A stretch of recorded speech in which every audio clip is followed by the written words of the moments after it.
Welcome back to the Great Primeval Show. I am the Ark Minister, and I am joined by Ancient Realms and Hodgepodge. Today we'll be breaking down Episode 6 of Primeval Series 2, also known as Traitor Revealed in North America, Die Falle in Germany, and Le complot in France. Written by Paul Cornell and directed by Nick Murphy.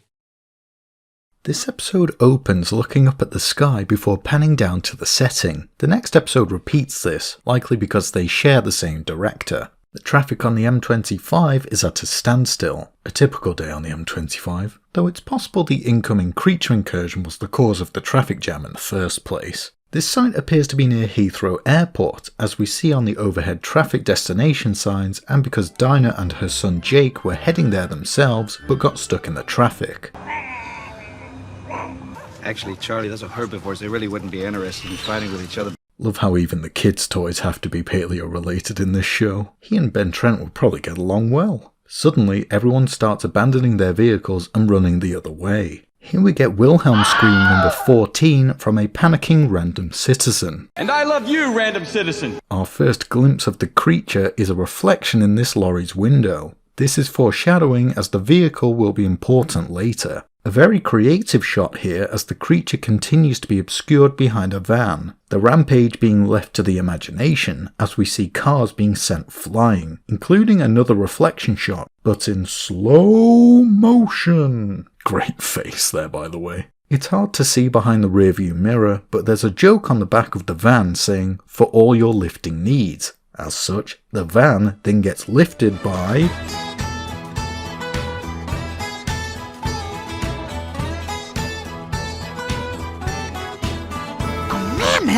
I guess you could say Dinah saw a mammoth.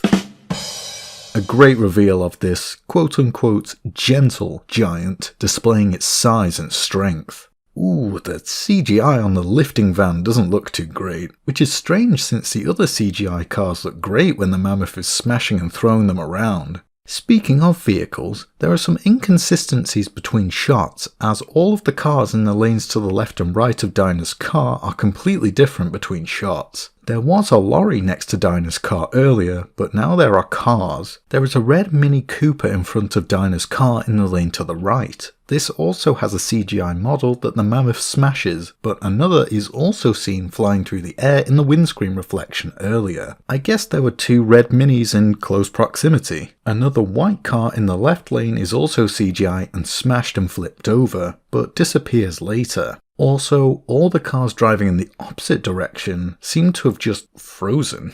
Move your issues off the road! Just before the episode cuts to the titles, there was actually about 2 extra seconds of footage of the mammoth rampaging, but it was cut from this episode. It was later used in the opening sequence for Series 3, as well as the one for Series 4 and 5, and also as stock footage for Convergence. Following the titles, for the first and only time we see the Ark's gym being used. Every time you hear a generic music track on the DVD version of the episodes, this was a pop music track on the original broadcast. On the DVD version, an unknown rap song plays throughout this scene. There are very interesting lyrics that somehow relate to the precariousness of working at the Ark. Keep these lyrics in mind for the next episode. Following the last episode, Abby and Connor discuss Caroline stealing Rex. They appear to not know where she lives. I guess she never invited Connor over. Somehow Abby found out that Connor dumped Caroline by text, despite her warning him not to. Maybe she's so crazy about me that she's going to hold him hostage until I get back together with her. Love how every mention of Caroline makes Abby lift even harder.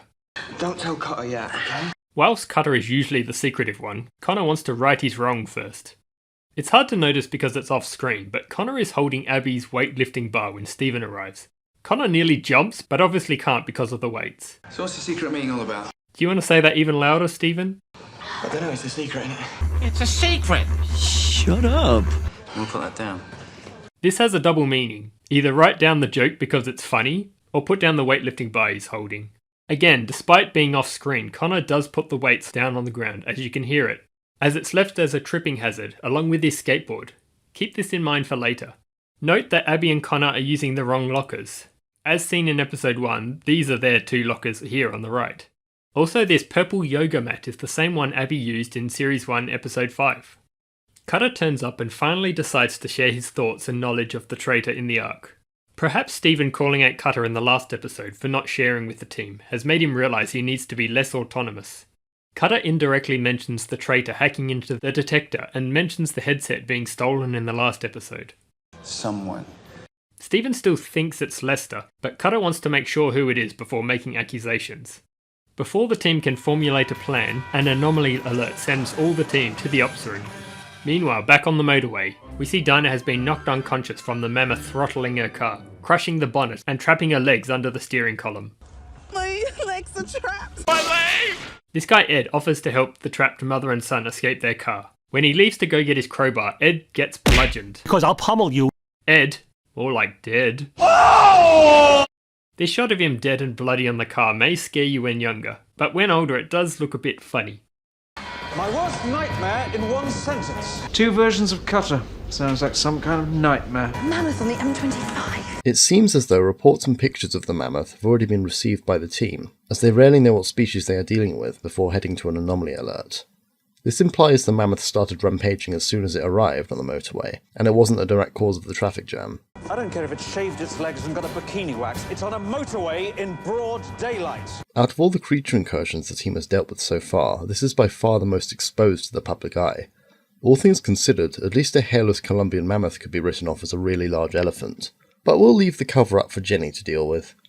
Note this extra suddenly jumps from the floor up onto the ramp. Gonna need a bigger gun. Another subtle Jaws reference. It's also cool to see how experienced the team is with what weapons to use for the creatures now. Outside, that damn extra appears again. When Stephen uses the fancy self-opening boot of his car, Helen ambushes him with the same music as when she last ambushed him in Series 1 Episode 6. Stephen bluffs and makes an excuse when Cutter and the others drive past, as Helen hides. What are you playing at? Stephen is initially cross and annoyed at Helen being there, until she says, Talk to me, Stephen. which seems to convince him to change his mind about her. Fickle as always, I see. Cutter knows about the conspiracy. Oh, there is no conspiracy. Oh, the irony. Stephen is hesitant, but Helen knows exactly what buttons to push. Every second you delay makes Lester's position stronger. Still running with the idea that Lester is the naughty boy. You can even see the exact moment she thinks to say this when her argument isn't persuading Stephen. It's a bit difficult to tell what her goal is here. Maybe just to get Stephen on her side, and or to further divide him and Nick. Reluctantly, he goes with her, leaving the others to deal with the incursion. This scene was shot just outside the Duke of Kent building in Surrey, one of the few times that the Ark exterior is used for more than establishing shots. We get a glimpse of a shady-looking character being sidelined for a reveal later as the team arrives. I've shut down the motorway. Jenny doing her job spiffingly. Not that with your skirt tucked into your tights. Well done. Come to think of it, why were you looking there, Nick? Connor's reaction is great here. When Jenny checks her skirt, this police officer takes a cheeky glance. Wow, these guys are actually moving on the M25? I didn't think it was possible. All it took was shutting down the entire motorway. Oh, you beauty. It's great to see Cutter's continued adoration of prehistoric creatures. It's a herd animal. Can't smell its mates. So what about you? You have family? First thing we gotta do is get her to shut up. Connor is sent to get through to the Highways Agency to change the traffic message board to put out an urgent message for Dinah. No, we're gonna need more firepower. Interesting that Cutter is requesting more firepower and not tranquilizers. Possibly because elephant tranquilizers take time and could make the mammoth angrier. The firepower is for an emergency if they need to euthanize for their safety, or possibly a mercy killing like Cutter did to the injured iguanodon calf in the Lost Island novel. Oh, jeez, where the hell is Stephen? That's for blasphemy. As with most recently extinct creatures, the Columbian mammoth is one of the most accurate creatures in the show due to them being so meticulously studied. Mammuthus columbi was a North American species of mammoth that inhabited the warmer, temperate grasslands and woodlands compared to the much colder taiga and steppe environment of its cousin, the woolly mammoth, Mammuthus primigenius. Oddly, this creature is referred to as a woolly mammoth by several members of the cast and crew, as well as on the box of the Series 2 DVD. I assume this is just due to people not knowing the difference. It's possible that this model is a bit oversized, but overall its general proportions are more or less correct, as the Columbian species was thought to be the largest, though the top of the head might be a bit too bulbous compared to most reconstructions I've seen. Male Columbian mammoths also had corkscrew tusks which overlapped one another. Ironic that the male woolly mammoths in both Walking with Beasts and Prehistoric Park have corkscrew tusks when they shouldn't have, yet the male Columbian mammoth here doesn't. The concept model for the mammoth actually did have partially corkscrewed tusks, but was changed for the final CGI model, likely because it needed to shish kebab cars and a certain bat later in the episode. As said by Leek, Columbian is a hairless species, sir. Which is true in the same way that humans are hairless apes. It most likely had a very sparse covering of short hair, as it did not need a thick coat of fur like the woolly mammoth, which lived in freezing climates. Most likely the model lacks any hair because of budgetary reasons, but hey, at least there's no hair to make him poofy. I'm not fat, it's all this fur. It makes me look poofy. If you look closely, it appears to only have 3 toes on each foot. However, Asian elephants, the closest living relatives of mammoths, have 5 digits on their front feet and 4 on the back feet. It's hard to tell if some of the toes are just missing nails or if it's missing some of its toes entirely. This is only a small detail though. It's said in the show to be a herd animal, which is true of modern female elephants, but males are solitary from a certain age. This is likely also the case for extinct relatives like mastodons and mammoths. It is possible that these mammoths did live in herds, or that the male mammoth was with females during the mating season at the time it came through the anomaly. Proof of this is seen later when the mammoth is attracted to female elephant urine. Just like modern elephants, the immense size of Columbian mammoths means they easily have the strength to lift and destroy cars or smaller creatures, though they are not inherently aggressive, only seeming to rampage when panicked, as we later see the mammoth being friendly once it has calmed down. Overall though, the Columbian mammoth is one of the most accurate looking and behaving creatures in Primeval. We'll need proof. Proof of me. I need proof. I need proof. As was first hinted back in episode 2, Stephen is now planning on going public with the anomaly operation. As she listens to his plan, Helen seems very aloof and uninterested in what he's saying, probably because she knows none of it's gonna matter as she's twisted the truth. We have to give Cutter another chance. Helen probably wants this to happen so there's more conflict between Stephen and Nick, but pretends to be reluctant? I don't know, it's quite confusing as to what her goal is here. Either way, she goes with Stephen. Couldn't have all of this been discussed while they're driving to the motorway anyway? The tree that Helen leans on is still there today near the Duke of Kent building in the University of Surrey. Meanwhile, back on the motorway, Dinah hasn't seen the urgent message. Tactful. Never change, Connor. As this is clearly not working, Cutter decides to take matters into his own hands. What are you gonna do? This. Abby and Connor follow, no questions asked, putting these people's lives above their own. Interesting, Abby doesn't bring the gun for emergencies, likely because it isn't powerful enough against the enormous herbivore. Cutter approaches the car Dinah and Jake are in. It's nice to see Cutter assures Jake he's going to look after his mum whilst Abby gets him to safety. Something interesting to note is that later in Series 3 Episode 7, an anomaly opens in a junkyard surrounded by old cars and it pulls the doors towards it, yet this one seems to have no effect on them. More examples of the anomaly's selective magnetism. Connor backs up against the back of a van in a very cool panning shot as the mammoth is revealed on the other side. Though this appears to be green screen as the mammoth shakes the van, yet Connor doesn't react to the trunk at all. What about Dumbo? This is a reference to Dumbo, the flying elephant. Distract it? Any ideas? Nuh-uh. Abby spots her car of choice, a yellow Lotus. Seemingly this is a Maitland family trait. Nice set of wheels. Very conveniently, there's an open lane in front of her, the rest of the traffic unaffected by the incursion, likely having driven off. Cutter gets a car jack from the boot to free Dinah's leg from the steering column. Please try and be quiet. The mammoth instantly hears Dinah's screams of pain and heads towards the car. Note it kicks this door shut. We get a really cool shot of it charging towards the car in the wing mirror. This could be a reference to the T-Rex chase scene in Jurassic Park. Cutter pumps faster to get the job done quicker. I did not think that sentence through.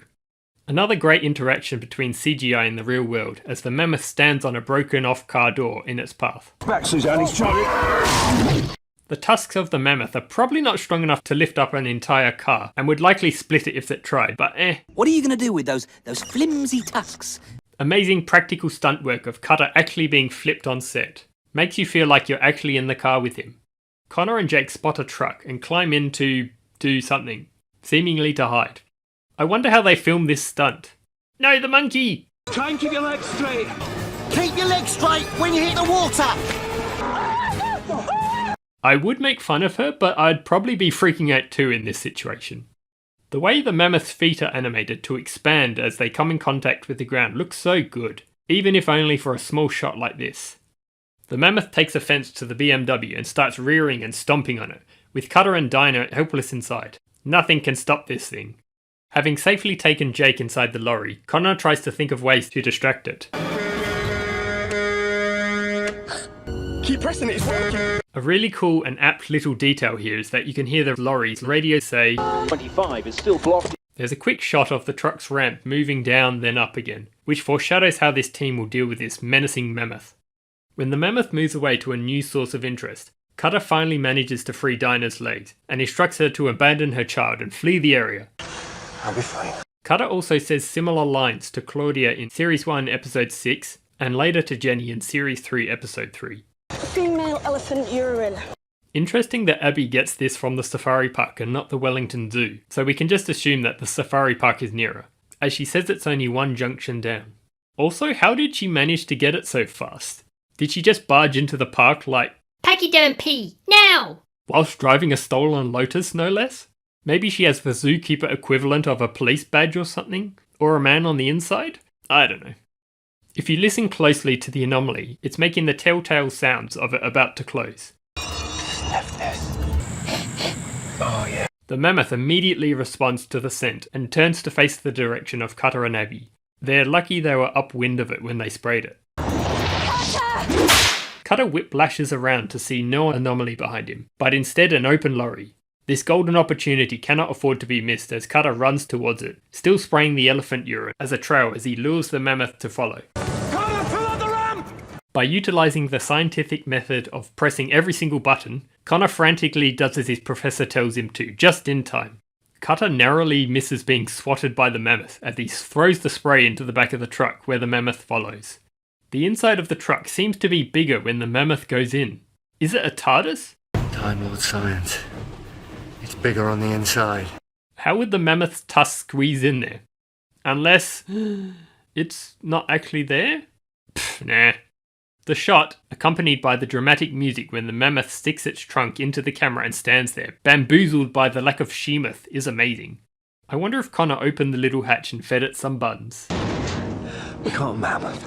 Cutter is so happy with this fact. Feels just like Nigel Marven capturing creatures for Prehistoric Park. But now he's got his eye on something much bigger to take back to the park. I've never seen an elephant like that. It was a monster. And there was that strange light. As to be expected with such a visible creature incursion, the press has gotten involved. Dinah is being interviewed and unwittingly provides details about the mammoth and anomaly. The man interviewing her is Mick Harper, who is a journalist for The Evening News, which reports on all sorts of things presumably. His involvement in this episode is only as a small cameo here, but he returns for a larger, more fleshed out role in Series 3. Jenny discovers this and goes to immediately confront Mick, but to also throw him off the trail of potentially discovering the truth. It's actually a mammoth. This is a double bluff. However, Jenny inadvertently tells Mick the truth here, breaking the Official Secrets Act. Mick seems adamant that there is in fact something else going on, and says he'll get to the bottom of it, going so far as to grab Jenny's arm. Unhand her, you fiend! I wonder if Dinah and Jake ever did make it to the airport to pick up Jake's dad after she was taken to hospital due to getting mammouthed. Come to think of it, wouldn't the no-fly zone Jenny had put in place have diverted his plane to a different airport?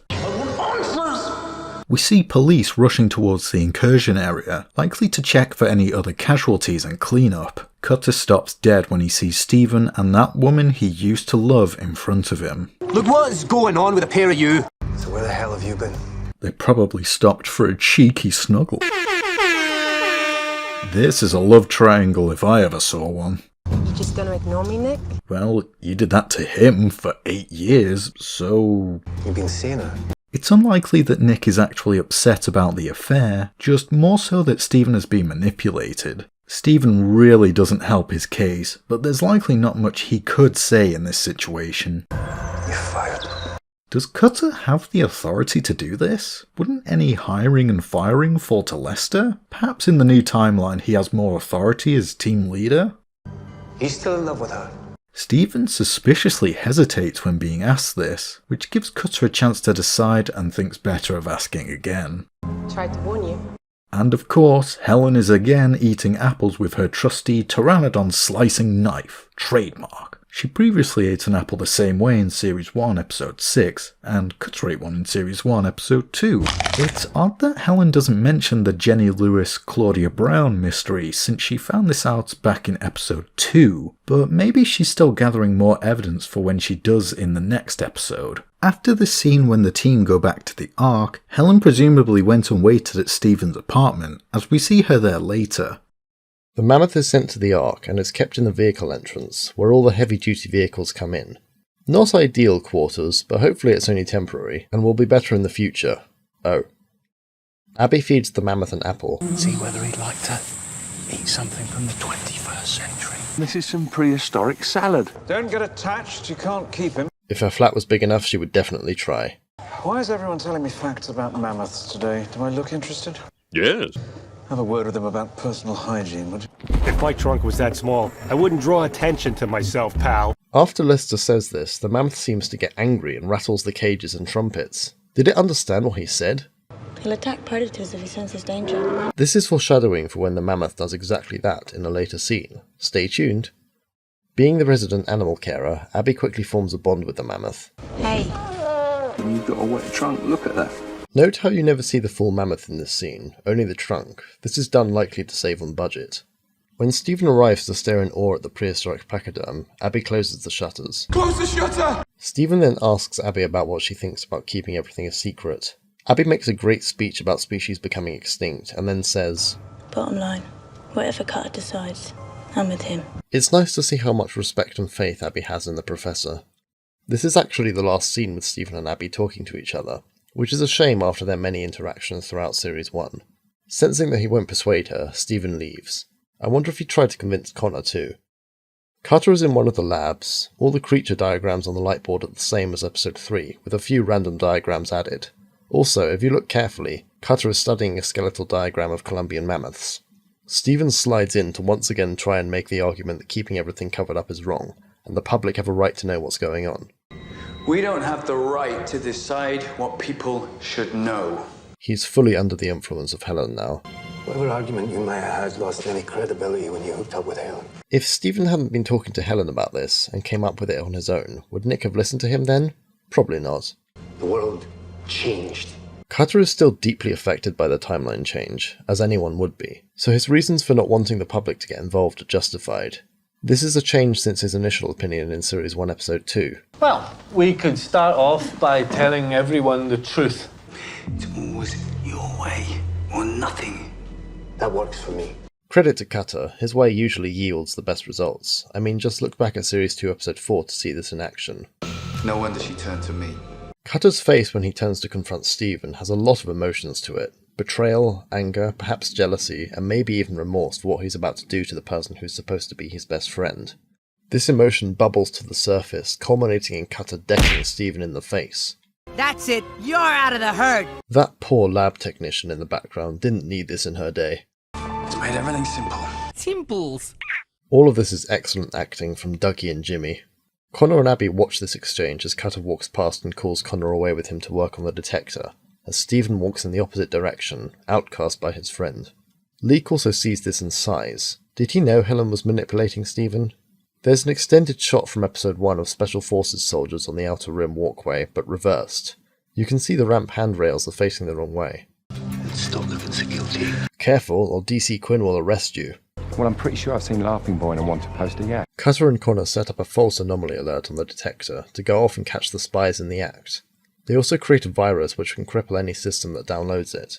This thing with Steven, don't go there. Connor tries to ask Cutter about Steven, but Cutter gives him one of those brash Scottish looks, coupled with the silent treatment. At least he can tell Abby he tried. Cutter does seem to be showing some regret on his face as well, but he doesn't let it overcome him.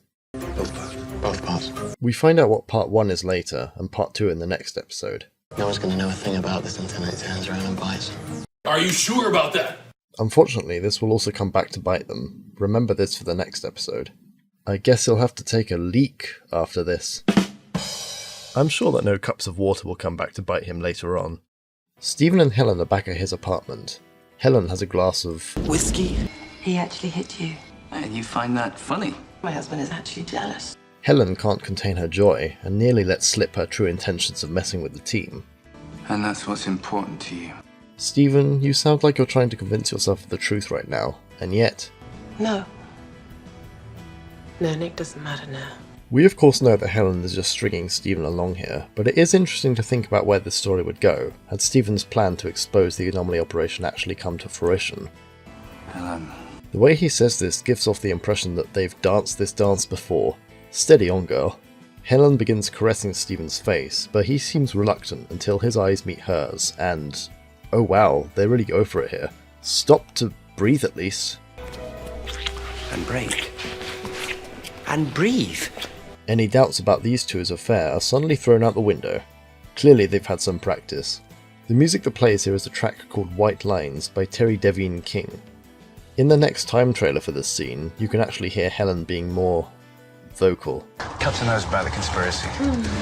I'll sign for that. Leek has organised for a delivery van to park in the operations room. I wonder if the driver knew about what he was delivering, or what it said on that delivery document. Though the better question is, how did the van get into the Ark when the Mammoth is currently housed in the entry car park? This panning shot starting at the top of the van's air vent and ending in the dark on the inside with a future predator being revealed is very well done. The lighting is very similar to a horror movie, like Alien.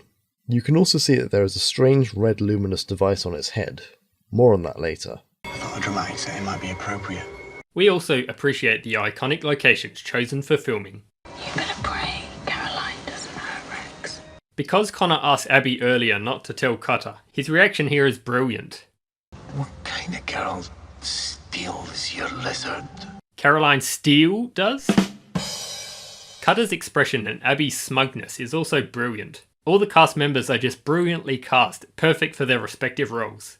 Connor assures Cutter that Caroline doesn't know how unusual Rex is. Well, what if she gives him to somebody who does? Imagine being the person to receive a long-dead extinct reptile. Can't think of anyone better to get one than Nigel Marven. Can someone tell me why we're here? I guess it really does go to show how much faith Abby has in Cutter, that she just went along with him and Connor to this church without knowing their plan. Next person through the doors are a traitor. Are you sure about that? Abby is essentially the audience surrogate in this scene, so Cutter can explain that he and Connor created a fake anomaly alert, intended to lure out the traitor.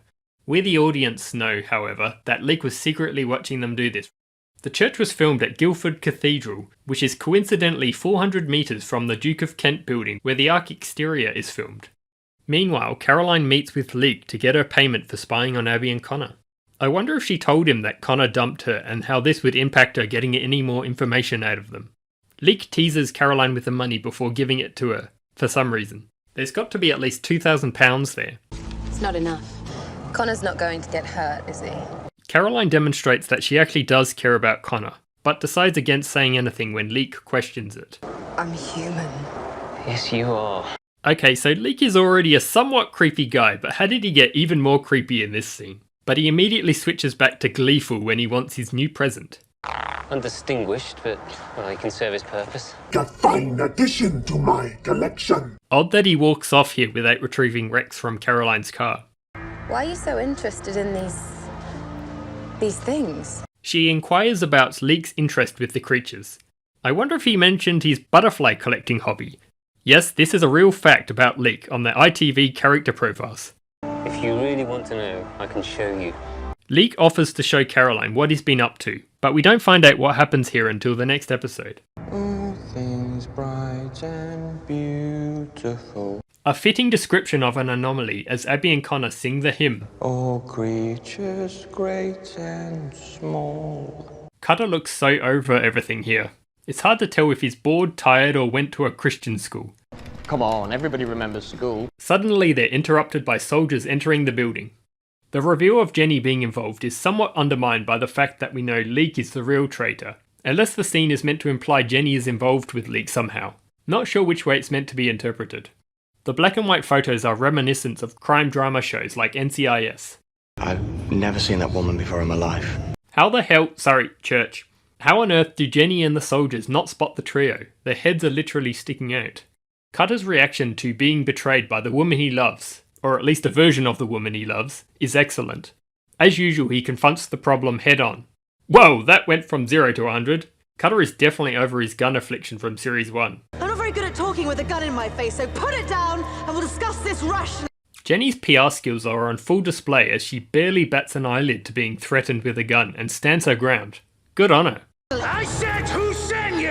Lower your weapon at once. Very annoying that the Special Forces have been completely absent from helping the team all series. They really could have helped with that mammoth, but here they all are, at a false anomaly alert. Though they were pretty quick to react to their team leader's odd actions. Leak. It was a leak. The sneakiest of the vegetables. We gotta get back to the Ark. This was quite an intense scene. I doubt Cutter would actually shoot Jenny because of his feelings for Claudia, but perhaps he felt even more betrayed because this woman also replaced her. Though playing with guns can be dangerous and it could have ended badly. Thankfully this scene isn't forgotten about as the pair discuss it later. James Lester is busy doing some naturally important admin work when he notices that something is terribly wrong. Nobody is doing any work! The Ark seems eerily quiet as Lester exits his office to view the ops room devoid of people. It's too quiet. The music is driving the scene with an unsettling piano. Hello? The eerie light swinging on its own signifies that something has recently been on or near it, something agile. A banging sound from behind makes him turn around momentarily. Lester approaches the conspicuous van and peers around the back to find that it is empty, the music prepping us for a jump scare, much like a horror movie. Anybody there? The camera pans down to reveal some discarded glasses and a small pile of blood. Whose glasses and blood this is, we don't know. As Lester passes in front of the ADD, its screens flicker and settle, showing a little man on it. You're on your own, James. There's no one there but you. Switch that off. Leak, what the hell are you doing? At this point, Lester is still unaware of Leek being a bad guy. It honestly would have been a great reveal if this was our first time realizing Leek was the traitor. Now I want you to feel what it's like to be on the wrong end of your grand disdain. A shadow quickly passes by behind the doors leading to the hallway. It appears to be human and not bat-shaped. This could be another worker or scientist being attacked. The little man looking up at the big boss. Security! I want security in here now! This is probably why Leek sent Jenny and all the soldiers to the church. Either off on Cutter's wild goose chase. Where you're going is the only place in the world where the geese chase you. Lester looks so scared here, even before anything happens. As he turns away, then back again, it's really chilling how the Predator is just there, waiting for him. The jump scare actually working because we momentarily forgot about it as we were distracted by the conversation. I'm gonna hunt you. As Lester runs down the hallway, is Leek controlling the lights here? If so, how? Maybe he had the Predator switch them off or damage the power supply? Hey, who turned out the lights? This is one of the few instances where Lester is shown to be in direct peril, and it's great to see this character, who's usually just in dialogue scenes, to get this. The fact the Predator just watches Lester's hand trying to find the button for the lights is super eerie. We also get a slightly closer look at the strange red device on its head. However, the lights are either damaged or have the worst case of horror movie-itis, as it creates what might be the most tense scene in the entire show. The constant flickering paired with the Predator's incredible speed as it moves quickly between locations makes for a truly chilling sequence. There are two slightly extended shots of the Predator that were cut from the final episode. We get another jump scare as the Predator lunges towards the screen from the darkness, scratching Lester across the chest. This could be seen as proof that Leek is having the Predator toy with him, rather than just outright killing him. A slight goof here is that Lester is in the hallway when attacked, but when he falls down, he is in the gym. As Lester desperately scrambles away on the ground, we get our first glimpse of Predator vision for Series 2.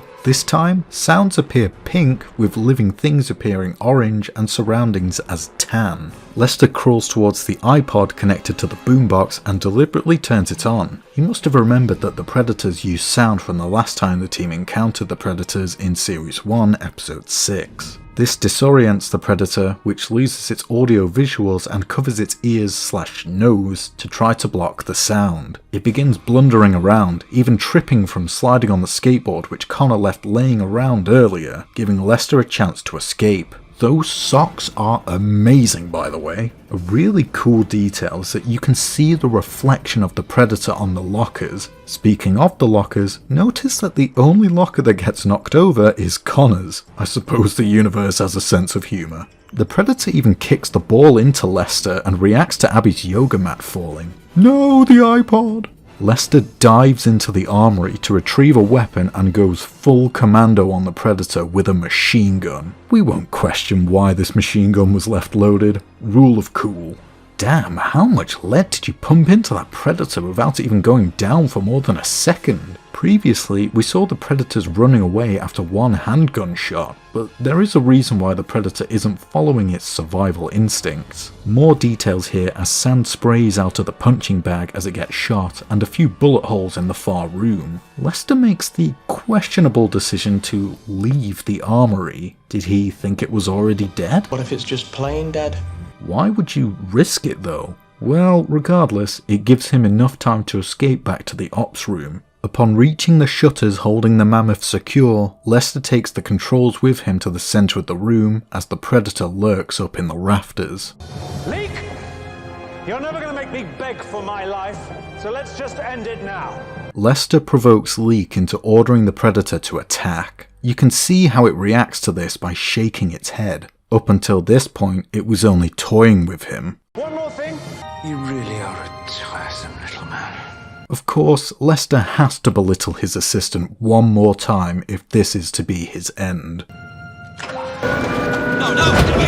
Super awesome amazing slow motion shot of Predator furiously flinging itself at Lester with sweeping camera and dramatic choir. Peak Primeval. I do wonder how they achieved this shot though, likely through the use of cranes and or dolly rigs. Surprise! I don't like animals that kill for pleasure.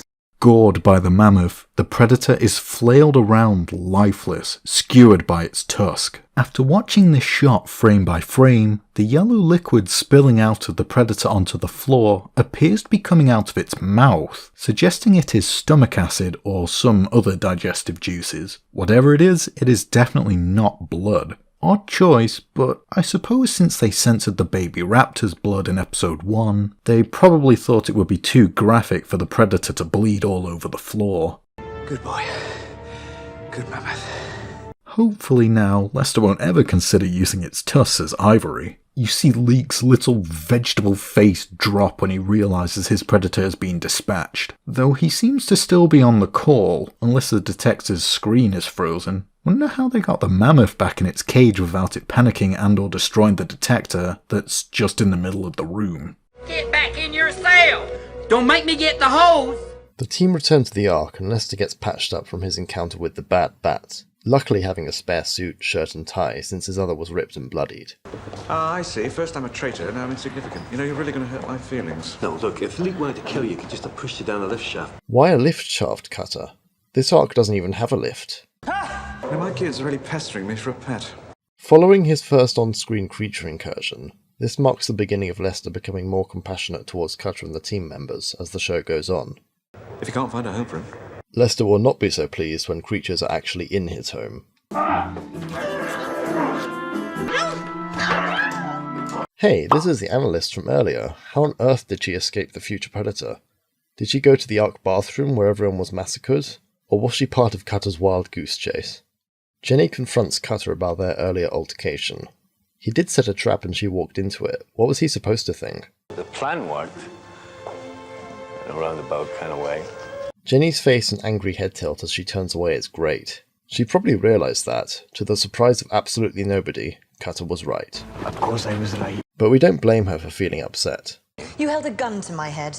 Connor then tries to find information on Leek's whereabouts by hacking into his personal files.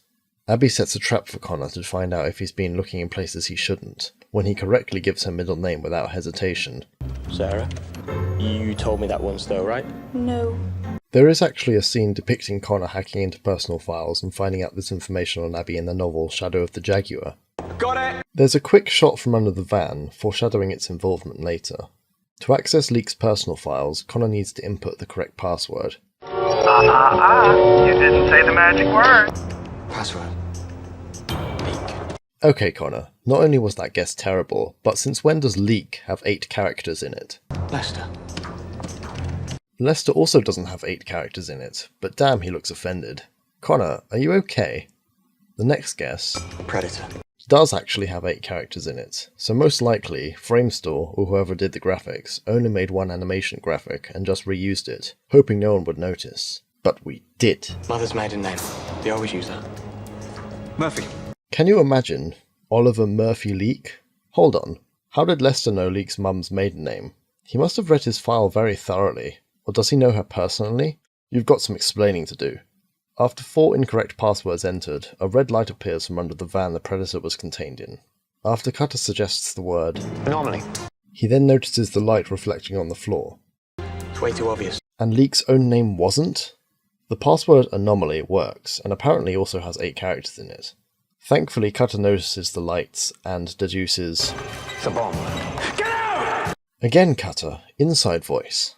When everyone rushes out of the Ark, no one thinks to save the mammoth. That's what you do in a herd.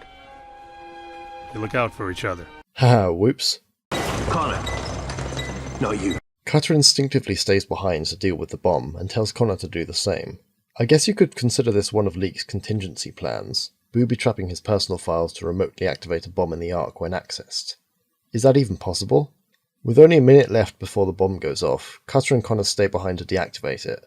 We briefly see Leek's personal files. It's a bit hard to read all the lower details without upscaling the footage or having the original graphic. He is apparently 5 out of 5 on the importance level in the UK government. Also, his birthday appears as 24/11/42, making Leek way older than his supposed age of 33. This is likely a goof. Why are we still here? Because if this bomb goes off, we lose the Ark and everything in it. The detector, our research, everything. I feel like this is either intentional or unintentional foreshadowing for Series 3. Which wire do I cut? Red one. Always the red one. Lots of red wires, likely a reference to movie tropes. So this. Anyone fancy a pint? Count slower. You can't bend time to your will, Cutter. As Connor is left by Cutter to count down, the scene builds to a climax before Cutter realizes how to defuse the situation. Yoink!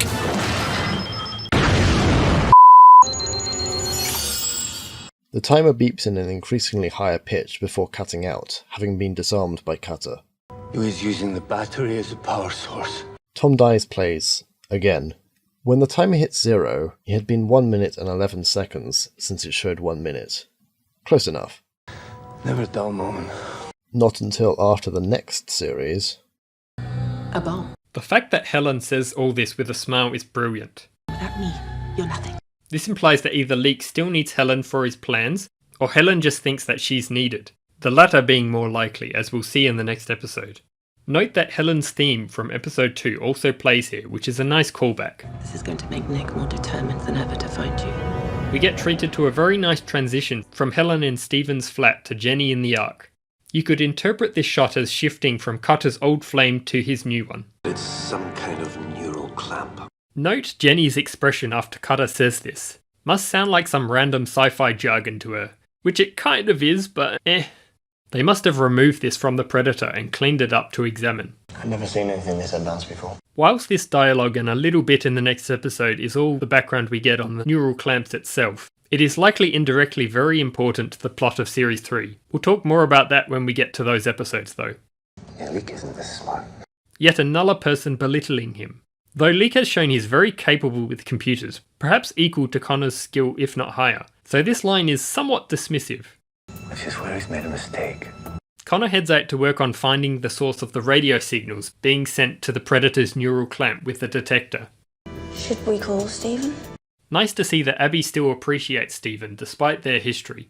Stephen's made his bed, let him lie now. With Helen presumably next to him. Also note there's a dodo skeletal diagram on the backlight display. Stephen confronts Helen as she ends the phone call with Leek. Who was that? A journalist. Hopefully not Mick Harper. Note how quick Helen is to lie to Stephen here. And she grabs another of her favourite apples. You're supposed to be dead. Am I not?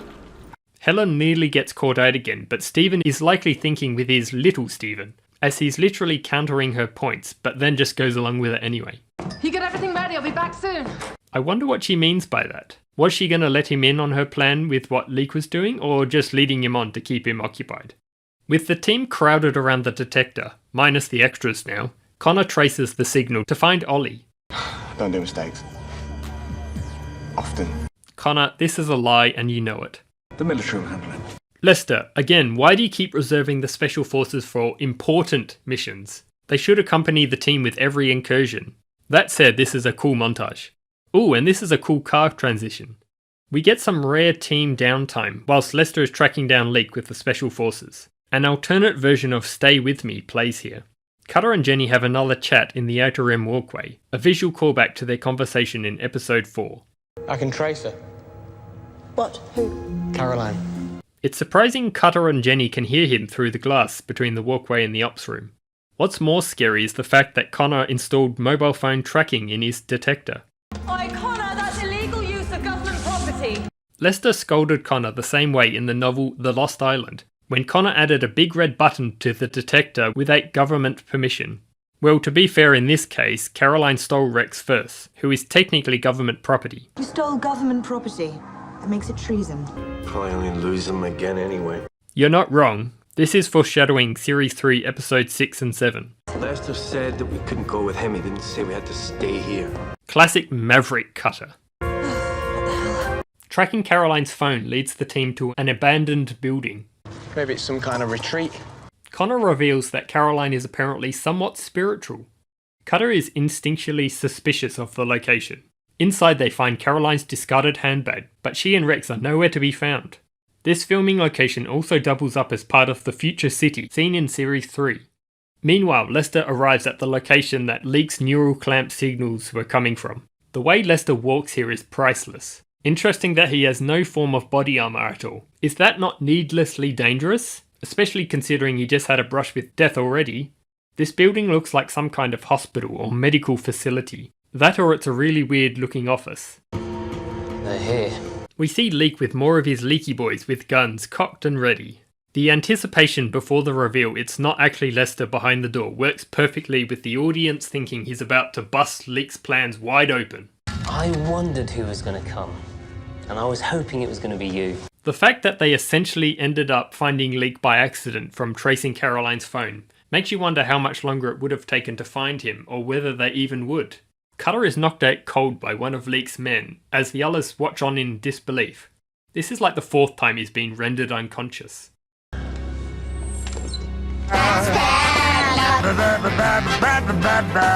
Lester and the soldiers, meanwhile, arrive where the signal has been diverted to. Sneaky Leaky. Almost like they knew we were coming, sir. Cutter lies unconscious on the ground and acts as the audience surrogate here as he awakens, illuminated only by a strange red light. Helen's whispering can be heard off camera as she appears and revives Nick by giving him a sort of kiss of life. All the way through this scene, more unsettling piano music is playing. I'm sorry. I told them not to hurt you. I wonder whether she actually cares that much, or is just lying again. Out stepped a Leek from deep in the shadows, leaking into the light. You're behind us. This is when Nick realizes that Helen has been working with Leek this entire time. So many double crosses in this episode. Helen has been very helpful, but please give a little credit where it's due. If you're talking about your name not being in the titles, then I agree. Ominous drums start playing, and Connor, Abby and Jenny are all sat beside the professor as the lights come on, nearly blinding everyone. As their eyes adjust, Cutter's reaction is a mixture of shock and fear as he turns back to his wife, who gives him the eyebrows.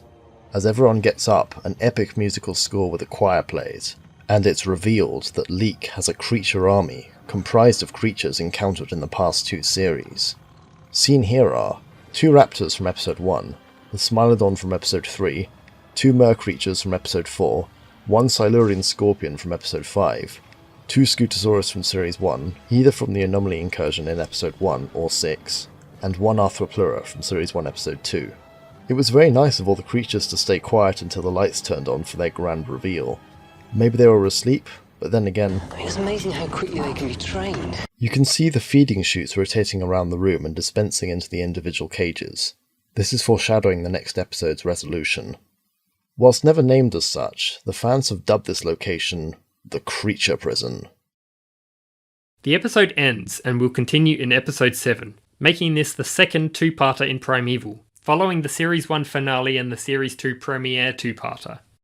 In closing, episode 6 takes place over half a day, and episode 7 takes place on the same day, specifically the 4th of March 2007, as revealed in episode 7. Join us next time for the breakdown of the 7th and final episode of Primeval Series 2.